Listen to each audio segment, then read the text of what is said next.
കേരളത്തിലെ എല്ലാ സ്ത്രീകൾക്കും KSRTC ഓർഡിനറി ബസ്സിൽ സൗജന്യ യാത്ര അല്ലെ.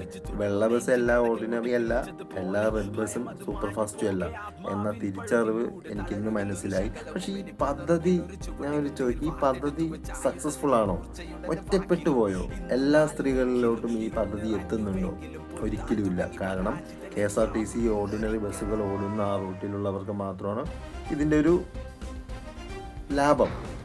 ബാക്കിയുള്ളവർ പ്രൈവറ്റ് ബസ്സിൽ പോകണം, ഇല്ലെങ്കിൽ ഓർഡിനറി ഇല്ലാത്തവർ സൂപ്പർ ഫാസ്റ്റിൽ പോകേണ്ടി വരും. അപ്പോൾ ഈ പദ്ധതിയുടെ ലക്ഷ്യം ഒരിക്കലും എല്ലാവരിലേക്ക് എത്തിയിട്ടില്ല. ഓർഡിനറി ബസ്സുള്ള ആ റൂട്ടിലുള്ള ജനങ്ങൾ ഹാപ്പിയാണ്, അവിടെ ഉള്ള സ്ത്രീകളും ഹാപ്പിയാണ്. അപ്പോൾ ഓൾമോസ്റ്റ് എന്താണ് പറഞ്ഞാൽ എല്ലാ സ്ത്രീകളും ഇതിനൊരിക്കലും പിന്തുണയ്ക്കില്ല, അത് 100% ഉറപ്പാണ്. ഓർഡിനറിയിൽ പോകുന്നവർ 100% പിന്തുണയ്ക്കും. ഓർഡിനറി ബസ് റൂട്ട് ഇല്ലാത്തവരും പ്രൈവറ്റ് ബസ്സിൽ പോകുന്നവരും സൂപ്പർ ഫാസ്റ്റിൽ പോകുന്നവരും ഒരിക്കലും പിന്തുണയ്ക്കില്ല. അപ്പോൾ ഇത് എല്ലാവരിലേക്ക് എത്തുന്നില്ല എന്നാണ് പറയുന്നത്. അപ്പോൾ ഈ ഒരു പദ്ധതി കൊണ്ട് ജനങ്ങൾക്ക് എല്ലാവർക്കും പ്രയോജനം ഉണ്ടോ എന്ന് അറിയില്ല. എന്നാലും കുറച്ച് പേർക്ക് പ്രയോജനമുണ്ട്.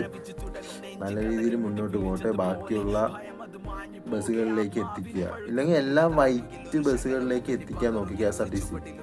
നമ്മൾ സിറ്റി ഫാസ്റ്റിലൊക്കെ എത്തിക്കുക, സൂപ്പർ ഫാസ്റ്റ് അല്ലല്ലോ. നമ്മൾ സൂപ്പർ ഫാസ്റ്റ് ഒക്കെയാണ് പറഞ്ഞാൽ ഓക്കെ, കുഴപ്പമില്ല. ഇത് നമുക്ക് എന്താണ്, എല്ലാ വെള്ള ബസ്സിലും നമ്മുടെ സിറ്റി ഫാസ്റ്റ് എന്ന് ഒട്ടിച്ചിരിക്കുക.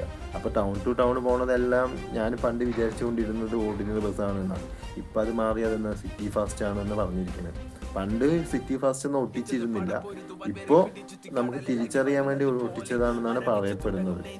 അപ്പോൾ ഈ കേരളത്തിൽ നമ്മുടെ ഓർഡിനറി ബസ് 3100 ചില്ലാനും ഉണ്ട് പറഞ്ഞു. ഇപ്പോഴും ഇന്നും ഓടിക്കൊണ്ടിരിക്കുന്നുണ്ട് ഈ 3100 ചില്ലാനം ഓർഡിനറി KSRTC ബസ്സുകൾ എന്ന് നിങ്ങൾ കമൻറ്റ് ചെയ്യും. എനിക്ക് ഡൗട്ടുണ്ട്. പക്ഷേ ഈ പദ്ധതി നല്ലതാണ്, പക്ഷെ ഇത് എല്ലാവരിലേക്ക് എത്താത്തതിൽ ഒരു വിഷമമുണ്ട്. കിട്ടുമ്പോൾ എല്ലാ സ്ത്രീകളിലേക്ക് നമുക്ക് എത്തിക്കണം, അതാണ് പദ്ധതി. ഇപ്പം നമുക്ക് കുറച്ച് പേർക്ക് കിട്ടി, കുറച്ച് പേർക്ക് കിട്ടാത്തവര്, അപ്പോൾ ഇതിൽ എന്ത് ലോജിക്കാണ് ഉള്ളത് പറ? ഇല്ലെങ്കിൽ എന്താണ് പറഞ്ഞാൽ എല്ലാവരിലേക്ക് എത്തിക്കുന്ന പദ്ധതിയായിട്ട് മാറണം. ഇല്ലെങ്കിൽ നമുക്ക് പറഞ്ഞ് എല്ലാവിടെയും നമ്മുടെ ഓർഡിനറി KSRTC ബസ്സുകൾ പോകണം. ഒരു ബസ്സെങ്കിലും വേണ്ട ഒരു റൂട്ടിൽ.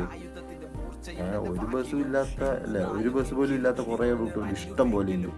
അപ്പോൾ അവിടെയുള്ള സ്ത്രീകളൊക്കെ എന്ത് കാര്യം? ഇത് ഒന്നും കാണാണ്ട് നമുക്ക് ഈ പദ്ധതി പ്രഖ്യാപിച്ചിട്ട് ഒരു കാര്യമില്ല. എന്താണ് പറഞ്ഞാൽ കുറച്ച് പേർക്ക് കിട്ടി അല്ലേ, 25% പേർക്ക് കിട്ടി, 75% പേർക്ക് കിട്ടിയില്ല. ഈ പദ്ധതിയിൽ അംഗമാകാൻ പറ്റിയില്ല, ബസ്സിൽ കയറാൻ പറ്റിയില്ല. അപ്പോൾ ഇത് എന്താണ് ഈ ലോജിക്?